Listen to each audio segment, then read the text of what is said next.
Chosen One, the most dangerous thing you can do right now is get up. You awaken, and something within you feels altered.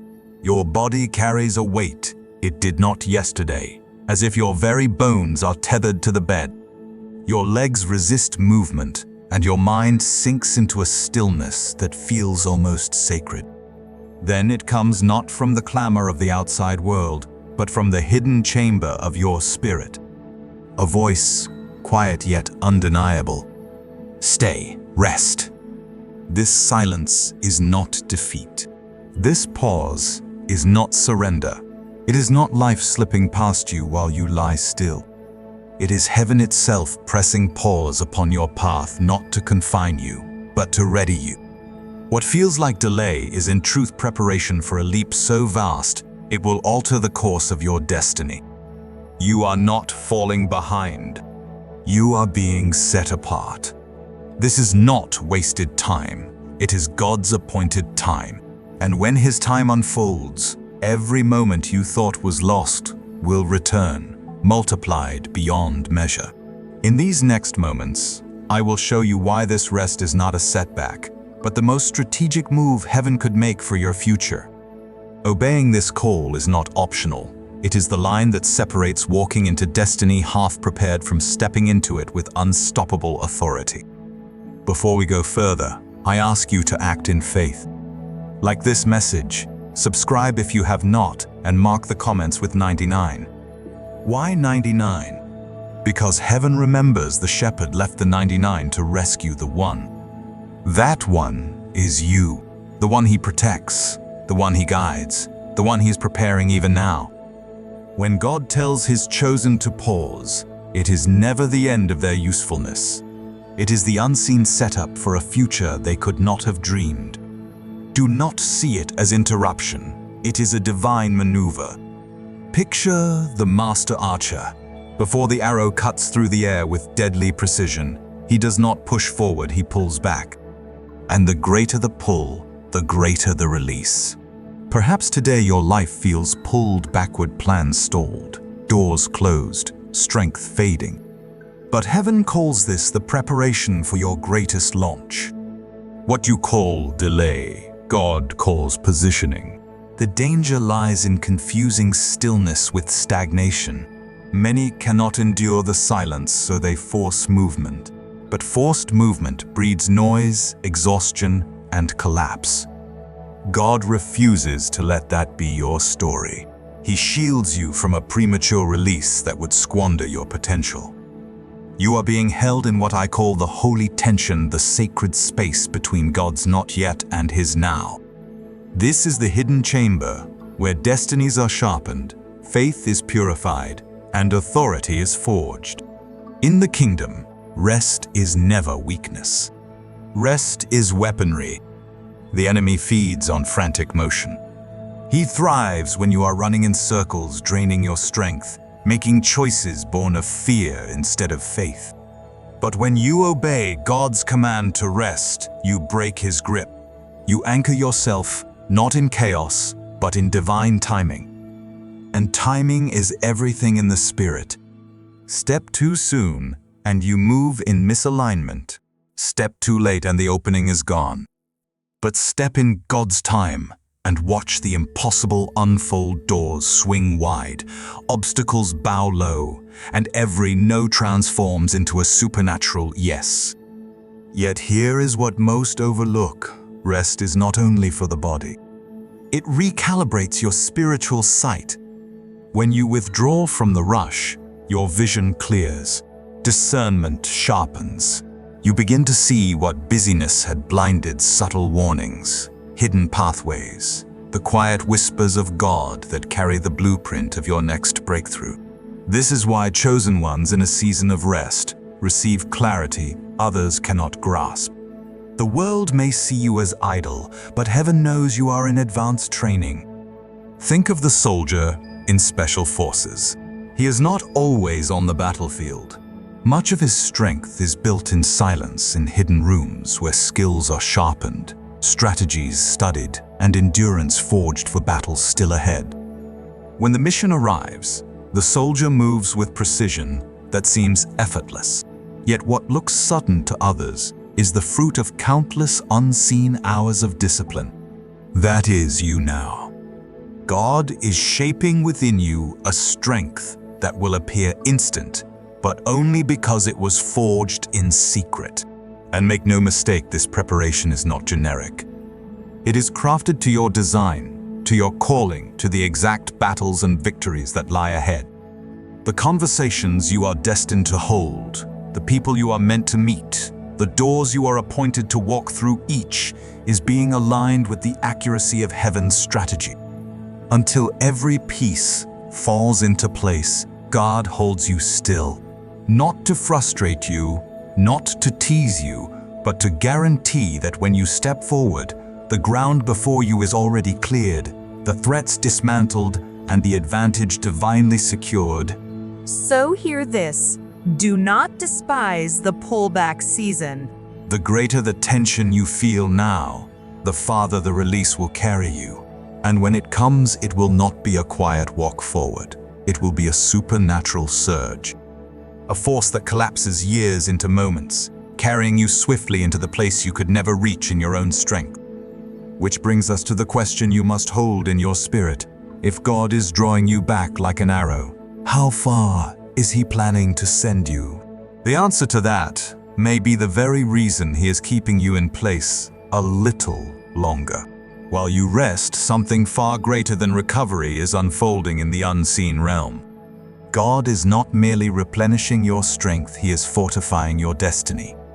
What feels like stillness to you is in truth a sacred operation of heaven, working with such detail, such precision, that if your natural eyes could glimpse it, you would fall to your knees in awe. This is not idle time. This is a supernatural lockdown. Heaven has drawn a boundary around your life and declared, nothing crosses this line unless I permit it. For not every smile is a safe companion, and not every open door is aligned with your purpose. Some opportunities, though shining with promise, would lead you into places of distraction, compromise, or hidden corruption, capable of eroding the very calling placed within you. So while you pause, God is moving. Quietly, He is sealing shut the doors you were never meant to enter. It is not rejection, it is holy redirection. He is dismantling bridges that would have carried you into storms you were never assigned to endure. And in their place, He is laying down secure paths that will carry you straight into the future He has prepared. This cleansing is not only around you, it is above you. Think of it as spiritual air control.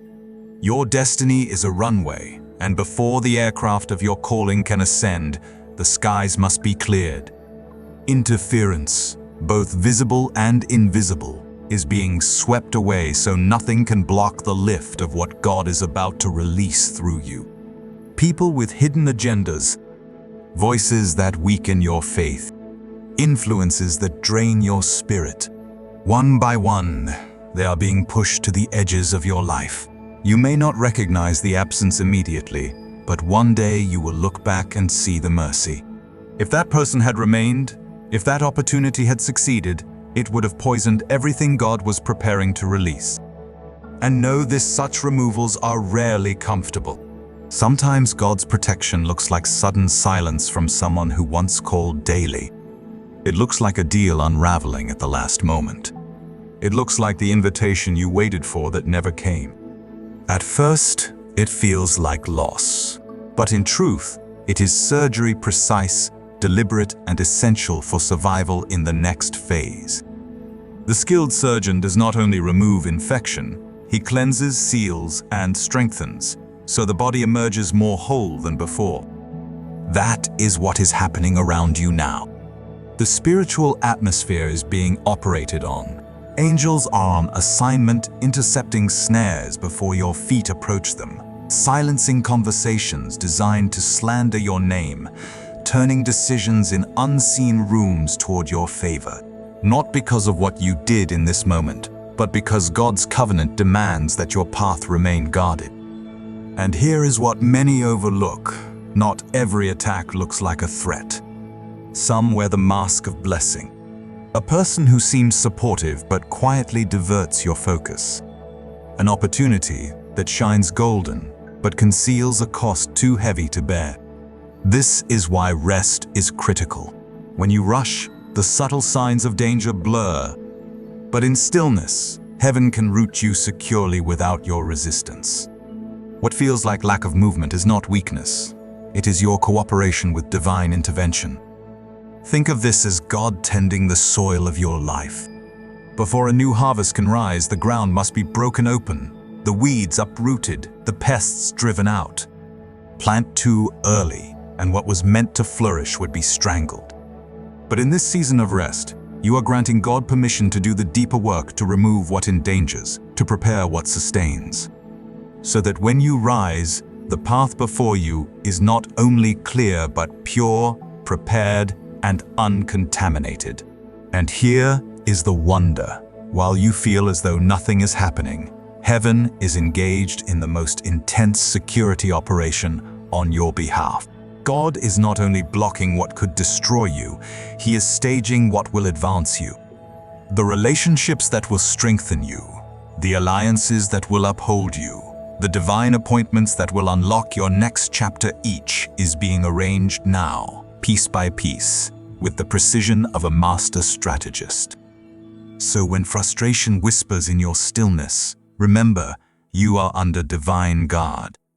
Your future is being defended from attacks you will never even know existed, because God has already fought them in the hidden places. And when the hour comes for you to rise, you will not step timidly into the next chapter. You will step onto a battlefield already cleared, where the enemy has been disarmed before you ever arrive. But this is the question you must carry in your spirit. If heaven is laboring this fiercely to shield you while you rest, what kind of mission must await you when God finally awakens you to move? The silence you are in right now is not an empty void. It is the furnace of transformation. In the ceaseless noise of daily life, your truest self can remain buried beneath layers you never realized were there. But in this God-ordained stillness, when the volume of the world is turned down, heaven begins a deliberate work within you. One by one, the layers are peeled away. Fear that kept you small, insecurity that made you question your worth, pride that led you to lean on your own strength, and that quiet hunger for human approval that shaped so many hidden choices. This is why the season feels strange. You are not merely resting, you are being remade. And transformation rarely feels glorious while it is unfolding. It feels like uncertainty. It feels like discomfort. It feels like being stripped of everything you thought you needed just to stand. Yet beneath that stripping, God is securing what cannot be shaken. He is not tweaking small habits, He is reconstructing your very identity from the inside out.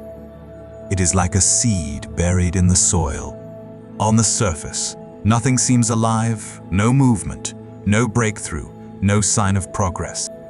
But underground, everything is shifting. The shell is breaking.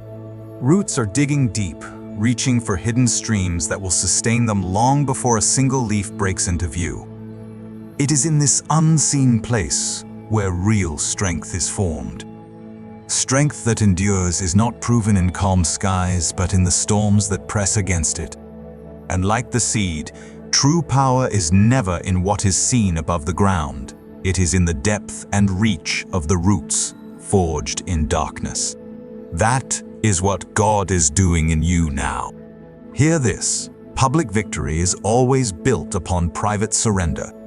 Before David ever faced Goliath, he stood alone in the fields, unseen, learning to fight lions and bears with no applause. Before Joseph ever ruled Egypt, he walked through pits and prisons, places of confinement that carved out a resilience no throne could ever give. Your silence now is the same. It is your training ground, shaping a version of you, the old you could not have survived. The furnace of transformation is never comfortable. It is always refining. And refining comes by fire. Not fire that destroys, but fire that purifies. The heat you feel, the pressure, the stripping away of what was familiar, that is the flame-consuming impurities that would have weakened you in the next season. God is not burning you down. He is burning away what does not belong to who you are becoming. And here lies the truth. Few will say, the you that rises from this season will no longer fit where you once did. The same compromises will repel you. The same distractions will lose their grip. The people you once depended on will no longer carry the same pull over your spirit. For when God remakes you, He redefines your environment. This is why some doors will never open again, not because you failed, but because you outgrew them. So do not fear the dismantling. It is the proof you are being rebuilt. The loss of certain parts of yourself is not the loss of identity, it is the recovery of your truest identity. Think of gold in the refiner's fire. It enters mixed with impurities, elements that dilute its worth. But under the heat, those impurities rise and are swept away until only what is pure, strong, and radiant remains. That is exactly where you are now. And the longer you endure this furnace, the more refined you will emerge, so anchored in purpose, so clear in vision that no pressure on earth will be able to break you. This is why isolation feels so intense in transformation. It is not punishment. It is protection. God has placed you in a controlled environment, guarding the work until it is finished, shielding it from contamination. Every layer removed is not loss, but expansion. It is making room for more wisdom, more authority, more unshakable faith. When the world sees you again, they will not understand. They won't see the nights you cried out for clarity, the hidden battles you fought in silence, the strength it took to stay when every part of you longed to run. They won't know, but they will see. And what they see will be undeniable. The results will speak louder than any explanation. So hold your ground in the stillness. Let the furnace complete its work. For when God declares the time, you will not simply rise like a fragile seed pushing through the soil. You will break forth with unstoppable life. Not as who you were, but as who you were always meant to be. Living proof that this season did not destroy you. It recreated you. And here is the question that should keep your spirit leaning forward. If this is what God is building in secret, what kind of authority will you carry when the world finally beholds you? As you rest, something extraordinary is stirring beneath the surface of your awareness. Heaven is unlocking abilities and insights, long buried within you, treasures hidden in the deep vaults of your spirit, waiting for this appointed season to emerge.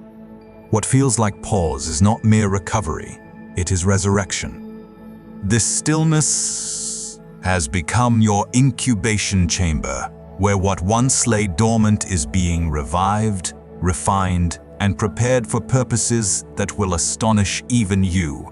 For years, those gifts may have been buried under survival, under battles you had to fight, deadlines you had to meet, or the simple struggle of keeping your head above the waves. But now, in the absence of noise and pressure, your soul has space to speak. And as it speaks, ideas begin to form like sparks of light.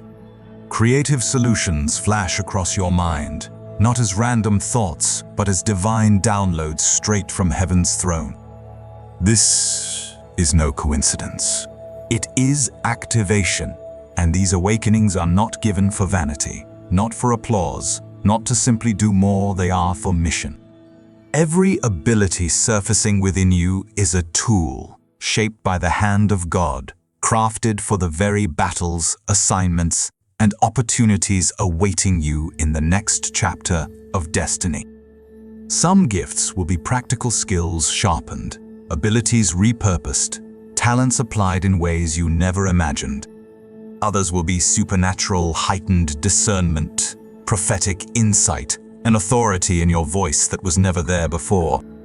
You will not simply know what to do, you will feel heaven's push behind you, moving with confidence and precision. And the most remarkable part is yet to come. These awakenings rarely arrive with noise.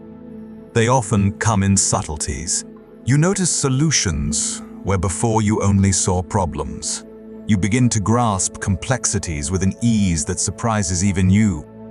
A boldness stirs in places where hesitation once ruled. What was hidden in you was never lost. It was waiting for the right temperature, the right environment, the right divine timing to break open. And this rest is that environment. So do not be surprised if you find yourself drawn toward new things, books you once ignored, conversations you previously avoided, opportunities to serve in ways that suddenly feel natural. These are not random shifts, they are signals. Markers that the gifts within you are stretching, rehearsing for the stage you have not yet stepped onto. But here is the sobering truth. Awakened gifts are also tested gifts. God will not place them fully into your hands until they are aligned with His purpose, cleansed of selfish ambition, and anchored in humility.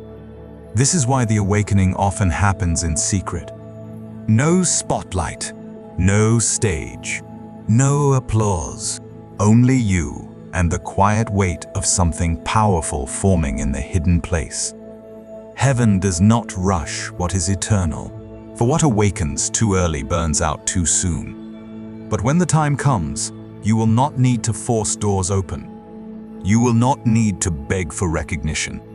The doors will open on their own, and the right people will notice without your striving, because heaven itself will bear witness to what has been prepared in you.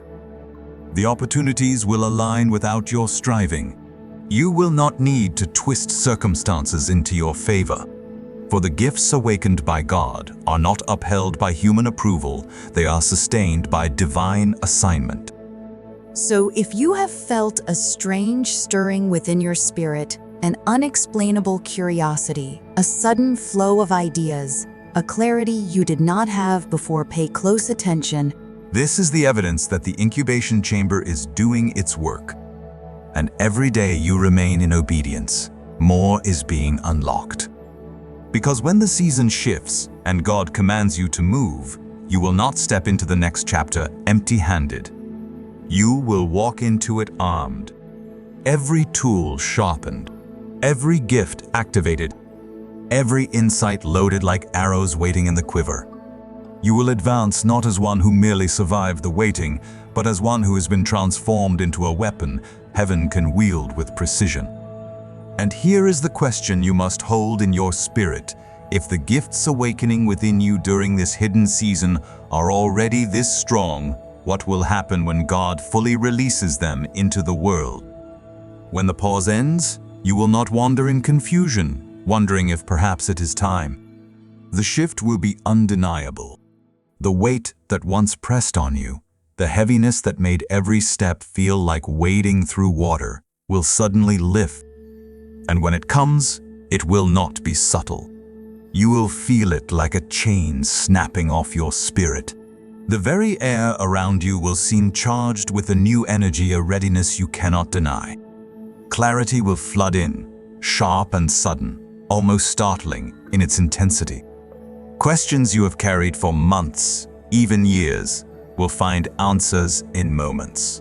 Decisions that once felt impossible will settle in your heart with ease. The what-ifs that haunted your mind will fall silent, replaced by an unshakable direction. And with that direction will come peace. Not the fragile kind that bends to circumstances, but a deep, immovable peace that anchors you when the path ahead still looks daunting. It is the peace that whispers, "This is it. This is the moment I was made for." A peace born not of your reasoning, but of knowing the author of your destiny has turned the page. From that point forward, what once felt like endless uphill battles will shift. Doors will open without you pounding. Meetings will unfold without your manipulation. The right people will appear, those who speak your language, understand your vision, and carry puzzle pieces you didn't even know were missing. And the obstacles that once loomed like walls will be transformed into stepping stones, lifting you higher instead of holding you back. and you will know without hesitation that it is time to move. No second guessing, no pacing the floor, no desperate plea for another sign. God's command to go will thunder so loudly in your spirit that it will drown out the last echoes of fear. You will not only hear it, you will feel it in your very bones. A pull so strong it would take more effort to resist than to obey. But here is what makes that moment so profound. It will not only be about what you are moving toward, but what you are moving in. You will move clothed in the authority, forged in stillness. You will carry the discernment sharpened in silence, the wisdom refined in waiting, the gifts awakened in secret. And every step you take will bear the weight of heaven's endorsement. Fear may still whisper its lies, but its power will be broken. For fear loses its voice in the presence of conviction. When you heard God's go, fear is reduced to background noise. And from that moment, momentum itself will feel supernatural. You will accomplish in weeks what once took years. Doors that should have stayed locked for months will open in hours. Connections will align with precision, marked by the undeniable fingerprints of God. And with every detail you will know, I am exactly where I am meant to be. But never forget this key truth: the moment to rise will not come because you forced it. It will come because you waited until heaven moved first. And when heaven moves, nothing can stand against it. Not resistance, not timing, not opposition. So hold steady. Do not attempt to manufacture the moment. Let the moment come to you. For when it arrives, it will carry a force so undeniable, a clarity so piercing, and a peace so consuming that you will look back on this season of stillness and understand it was never delay. It was the divine wind-up before the release. But this leaves you with the question you must keep close until the shift breaks open.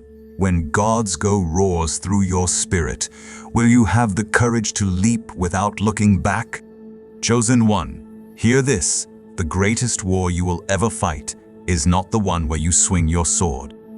It is the war where you stand still, heart pounding, while heaven moves on your behalf. It is the battle against your own impatience, your own doubt, your own need to act, when God has called you simply to be. This is where champions are forged, not in noise, but in the quiet furnace of obedience. Do not rush this moment. Do not sabotage the masterpiece by tearing the canvas from the artist's hands before it is complete. Heaven is arranging alignments right now that you could not orchestrate in a lifetime. If you force it, you will step onto the battlefield without armor, into a mission without a map. But if you wait, if you trust, if you hold the line in faith, you will rise into a destiny already secured by the fingerprints of God Himself. Your rest is not an interruption to the story. It is the most strategic chapter of it. This is not delay. This is divine positioning. You are the arrow drawn back on the bow of the Almighty.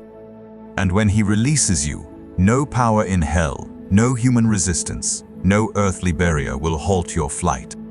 You will not tiptoe into your calling, you will charge into it with the force of every prayer whispered in the dark, every tear shed in silence, every act of obedience sown in sacred stillness.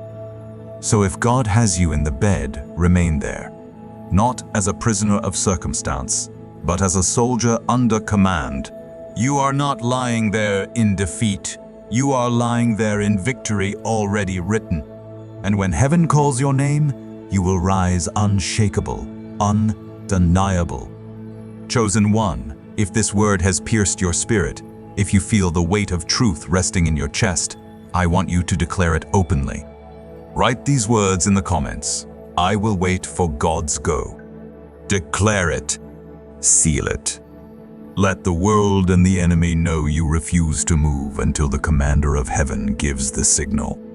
And when that signal comes, you will not simply step into your future, you will erupt into it. And nothing will ever be the same again. In this season of stillness, You may have noticed something unsettling, a growing distance between you and those who once felt close. Conversations that used to flow effortlessly now feel shallow, almost foreign. Friends who once understood you now look at you with puzzled eyes when you speak of the stirring in your spirit. Family members dismiss your need for solitude as depression or laziness. Even in crowded rooms, you feel like a stranger observing life through glass. This is not abandonment. This is divine loneliness, and it is one of the most sacred gifts heaven can bestow upon a chosen vessel. Do not mistake this isolation for rejection. You have not been forgotten by God or forsaken by destiny. You have been set apart carefully, deliberately, lovingly removed from the frequencies that once defined you. For what God is preparing within you cannot coexist with the vibrations of your former season. The conversations that once satisfied your soul would now feel like static interrupting a divine transmission. The activities that once energized you would now drain the very power God is storing within you. This loneliness is not punishment, it is protection. It is heaven's way of creating a sacred boundary around the work being done in your spirit. For transformation of this magnitude requires silence. It demands solitude. It cannot happen in the presence of voices that would question, minimize, or contaminate what the Holy Spirit is whispering to your heart. Think of the caterpillar in its cocoon. During metamorphosis, it cannot receive visitors. It cannot explain its process to other creatures. It cannot even see what it is becoming.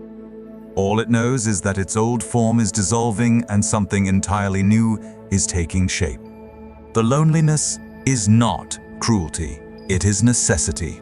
For if the cocoon were broken open too early, the transformation would be destroyed. You are in your cocoon season. And cocoons, by their very nature, are places of profound solitude. But here is what makes divine loneliness different from ordinary isolation. It is pregnant with purpose.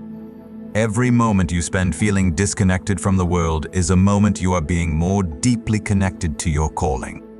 Every conversation that feels empty is making space for the voice of God to echo more clearly in your spirit. Every relationship that feels distant is creating room for a more intimate encounter with the one who is authoring your destiny. The loneliness burns because you are being refined. The separation stings because old attachments are being surgically removed. What feels like loss is actually the most precise spiritual surgery, cutting away what would hinder, removing what would contaminate, clearing space for what belongs to your next chapter. And here is the mystery. While you feel more alone than ever, you are actually surrounded by more heavenly activity than you have ever known. Angels are stationed around your life with instructions to guard this sacred process. The Holy Spirit hovers over you like a mother hen, protecting the new thing being hatched within your spirit. Heaven itself is holding its breath, watching the emergence of what you are becoming. The very people who seem to drift away are not your loss, they are your protection. For not every heart can handle the frequency you are being tuned to. Not every mind can comprehend the mission being downloaded into your spirit. Not every relationship can survive the shift from who you were to who you are becoming. And God, in His mercy, is removing them before they can dim the light He is kindling within you. This is why your old social circles feel suffocating. This is why small talk feels like torture. This is why you can no longer pretend to be interested in conversations that have no eternal weight. You are not becoming antisocial, you are becoming strategically selective. Your spirit is learning to recognize its tribe, its frequency, its divine assignment. The loneliness is temporary, but it is also sacred. Do not rush to fill it with noise. Do not panic and call back those who have drifted away. Do not force connections that no longer flow naturally. Instead, lean into this holy solitude. Let it teach you. Let it refine you. Let it prepare you for relationships that will match the depth of who you are becoming. For when God finally opens the cocoon and reveals what has been formed in the darkness, You will not emerge looking for just anyone to understand you. You will emerge knowing exactly who belongs in your new season and who does not. The loneliness will have taught you to value quality over quantity, depth over surface, purpose over popularity. And those who are meant to walk with you in your next chapter will recognize you instantly. They will speak your language without translation. They will see your vision without explanation. They will honor the work that was done in your solitude instead of resenting the time it required. The divine loneliness you endure now is preparing you for divine connections you have not yet imagined. Every hour you spend feeling misunderstood is an hour of preparation for relationships that will understand you completely.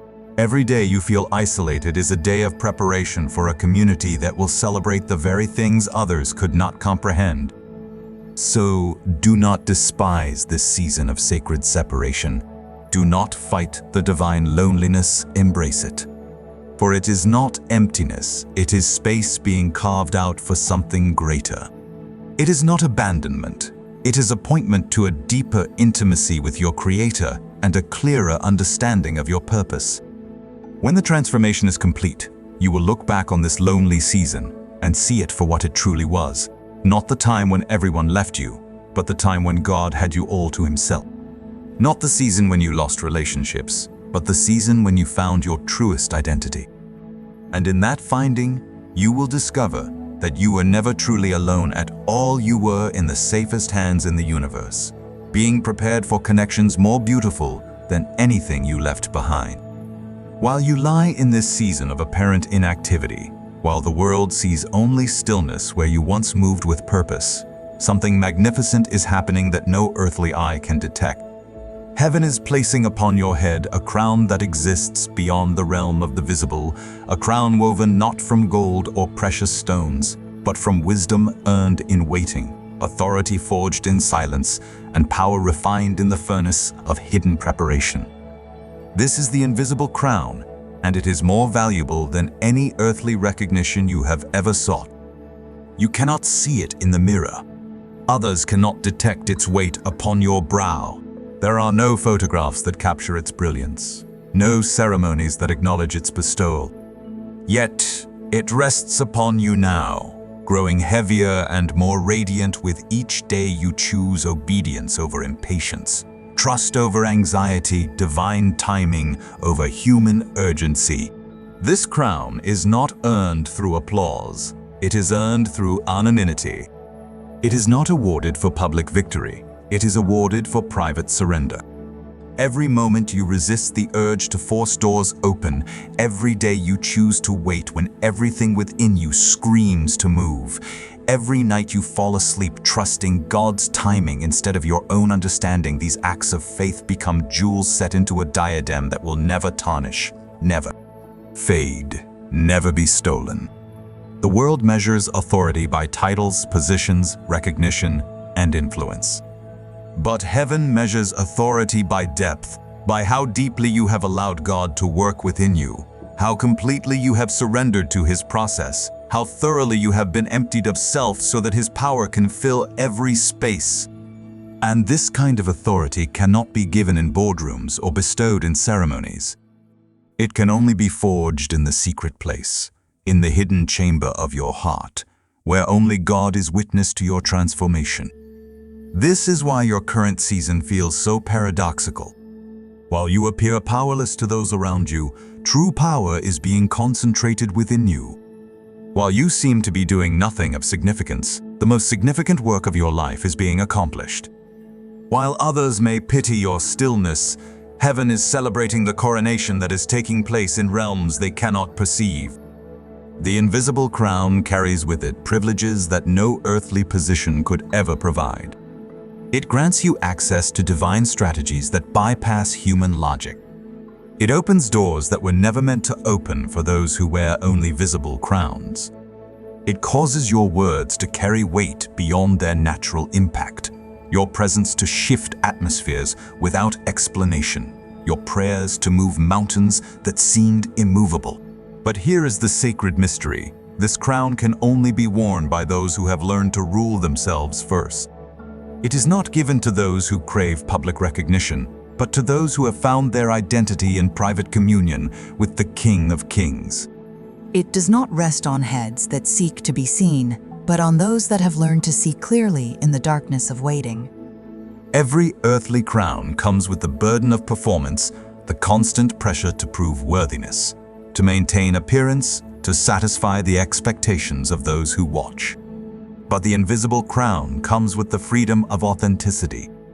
Those who wear it do not perform for audiences, they simply be who God has made them to be. They do not strive to maintain their position. Their position is secured by the unchanging nature of the one who placed it there. This crown transforms how you see yourself and how you move through the world. No longer do you need validation from those who cannot see your true worth. No longer do you scramble for recognition from systems that were never designed to understand your value. No longer do you measure your significance by external achievements or approvals. For you know with unshakable certainty that you are royalty not by human appointment, but by divine decree. And this inner knowing changes everything. You begin to carry yourself differently, not with arrogance or pride, but with the quiet confidence of one who knows their true identity. You speak with the authority of someone who has spent time in the throne room, who has received their assignment from the highest court in existence. You move with the grace of one who understands they are representing a kingdom that cannot be shaken. The invisible crown also brings with it a sacred responsibility. For those who wear it are not crowned for their own glory, but for service to purposes greater than themselves. They are not lifted up to be admired, but to be vessels through which heaven's will is accomplished on earth. The crown is not a reward for personal achievement. It is an appointment to divine assignment. This is why the preparation is so thorough, so careful, so seemingly endless. Heaven will not place the weight of true authority on heads that are not ready to carry it with humility. It will not grant access to supernatural power to hearts that have not been purified of selfish ambition. The invisible crown comes with the ability to change lives, shift nations, and alter the course of history, and such power requires a foundation that cannot be shaken by success or failure, praise or criticism. So while you wait, while you rest, while you remain hidden from the spotlight, remember this: you are not being overlooked, you are being overlooked by design. You are not forgotten, you are being remembered in the most intimate way possible. You are not powerless. You are being entrusted with a power that transcends anything the visible world could offer. The day will come when the effects of your invisible crown will be undeniable. Those who see you will not understand why your words carry such weight, why your presence brings such peace, why your prayers produce such results. They will not know that you were crowned in secret, ordained in silence, and commissioned in the hidden place where only God's opinion mattered. And when they ask where your authority comes from, you will not need to explain the nights you spent waiting, the tears you shed in solitude, the moments you chose trust over control. The crown itself will be your testimony, invisible to their eyes, but undeniable in its effects.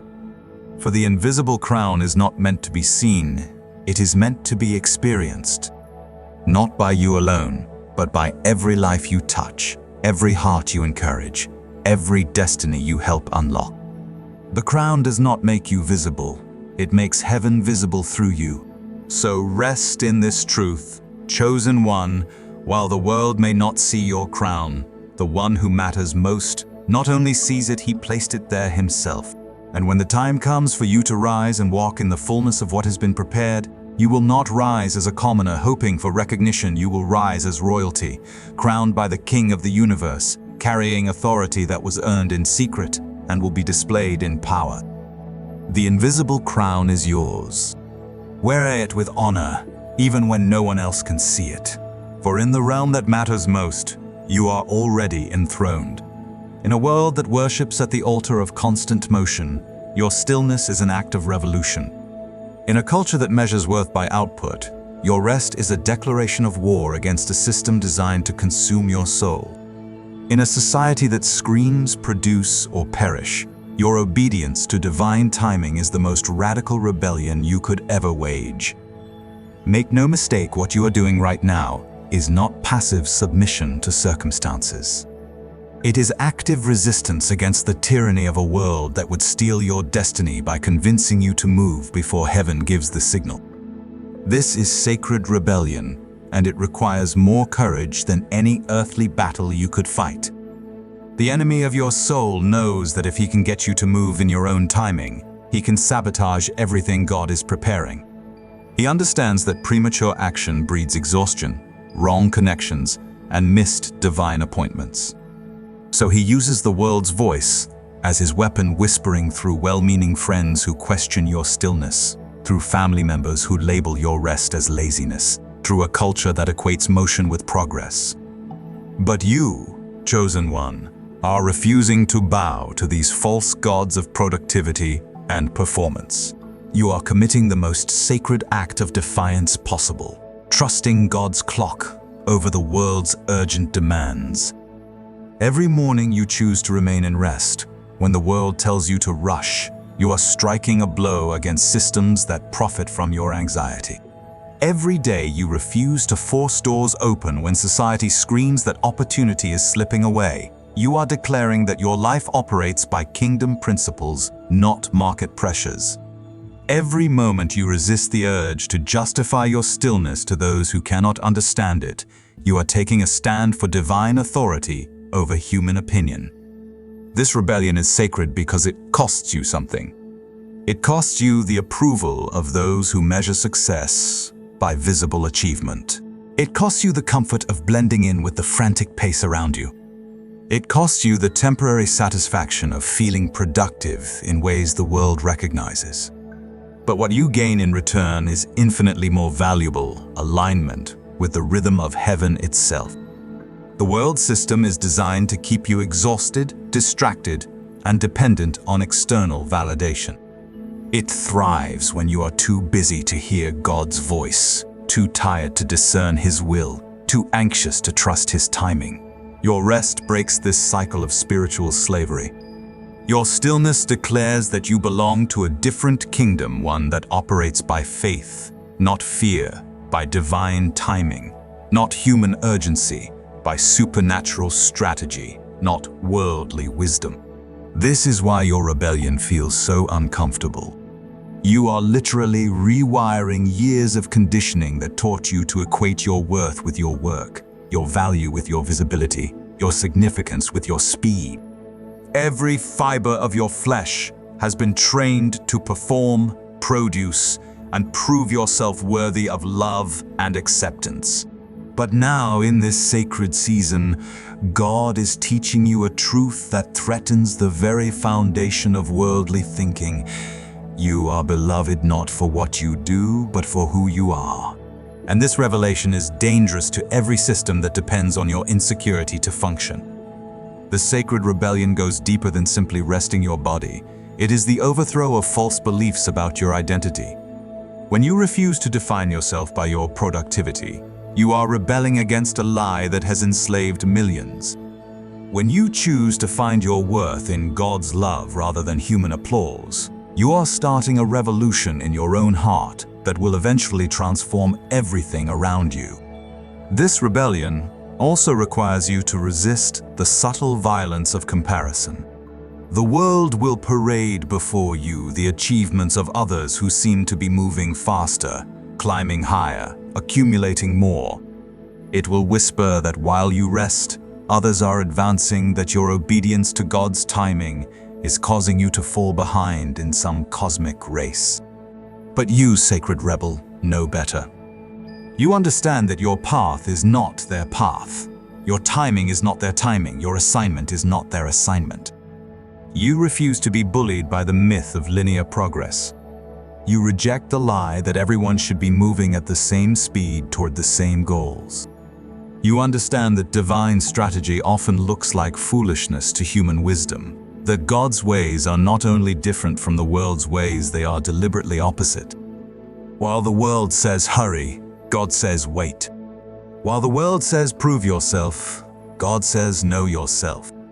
While the world says, force it to happen, God says, let me handle it. Your rebellion is choosing God's voice over the world's noise, even when that choice makes no sense to those around you. But here is the power in your sacred rebellion. It is contagious. When others see you living with peace in the midst of uncertainty, rest in the midst of pressure, faith in the midst of delay, something awakens in their own hearts. They begin to question their own frantic pace. They start to wonder if there might be another way to live a way that doesn't require them to sacrifice their souls on the altar of productivity. Your rebellion gives others permission to rebel. Your rest becomes an invitation for them to examine their own relationship with worth, work, and divine timing. Without preaching a single sermon, your life becomes a testimony to the possibility of living by a different set of rules. And this is exactly what the enemy fears most, not your individual rebellion, but the revolution it might inspire in others. He knows that if enough people began to trust God's timing over worldly pressure, if enough souls chose divine rest over human striving, entire systems built on anxiety and insecurity would begin to crumble. Your sacred rebellion is not just personal, it is prophetic. It is a declaration that the kingdom of heaven operates by different laws than the kingdom of this world. It is a demonstration that true power comes not from frantic activity, but from aligned authority. It is proof that the most radical thing you can do in a world gone mad with motion is to be still and know that He is God. So do not apologize for your rebellion. Do not explain it to those who cannot understand it. Do not justify it to minds that have been programmed to equate stillness with stagnation. You are not accountable to the world's timeline. You are accountable to the King who set your destiny in motion before time began. Wear your rebellion like a badge of honor. Let your rest be your resistance. Let your stillness be your strength. For in a world that has forgotten how to be still, your sacred rebellion is not just countercultural, it is kingdom culture. And when God finally releases you into the fullness of what He has prepared, your movement will carry the authority of one who refused to be rushed, the power of one who waited for heaven's signal, and the anointing of one who chose obedience over opinion. Your sacred rebellion will have prepared you not just for success, but for significance that echoes through eternity. The world will see the results and wonder how you moved with such precision, such power, such perfect timing. But you will know the secret. True authority comes not from joining the world's race, but from having the courage to rebel against it until heaven gives you permission to run. Sacred rebel, your revolution has already begun, and its victory is assured.